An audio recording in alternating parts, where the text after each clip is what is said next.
I was invited by a neighbor.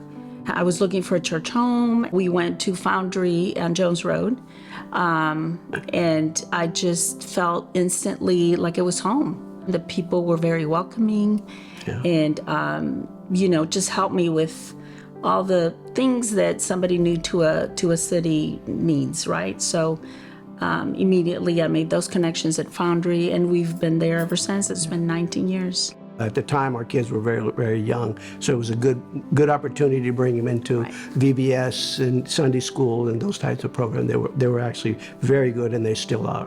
Derek and I became involved in helping. It was really neat to see when we would do the confirmation, to see the kids able to participate and really dig into the Bible and dig into the stories.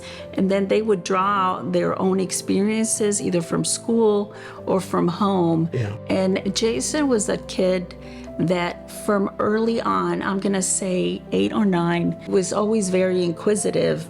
We would send him to Frontier Camp. And through the church. The pastor that was in charge of them came up to us, and he says that out of all the kids that he had seen throughout the years, he was the only child that had come up to him and literally sat with him, and he had more questions than the gentleman had answers for him.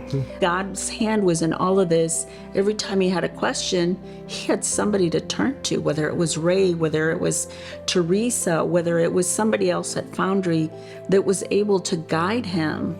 I think that is important when you can make those connections through church. Then Jason had an opportunity to go with Teresa twice to Haiti. And after that, we really saw a change in him, a spiritual change. And when he went to college, to Texas Tech, he just decided that his life was going to be different. And he had a heart for Jesus and a heart for ministry. I think that our children need it. More than ever, I believe that they need faith, and churches that are willing to go that extra mile to provide the services that the children need now.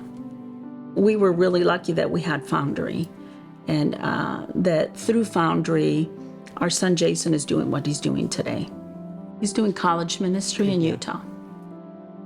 I think that for him to see a student wake up and really know the true Jesus, that for him has been the biggest pay.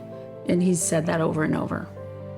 He says just to see their face light up and finally get it, he goes, that's just amazing. I think the impact of Foundry has reached our children in different ways. My 19-year-old Lisa, she still volunteers for VBS. Our son, Marco, is very involved in his church in Dallas. Jason is in ministry.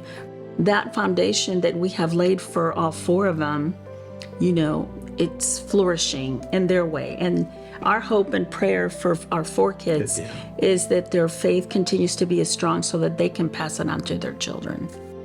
Our job is to lay that foundation for our children, and through our actions and through our service and them watching us serve, as they have grown up as adults, they do it on their own. I think that we have a great opportunity in our hands right now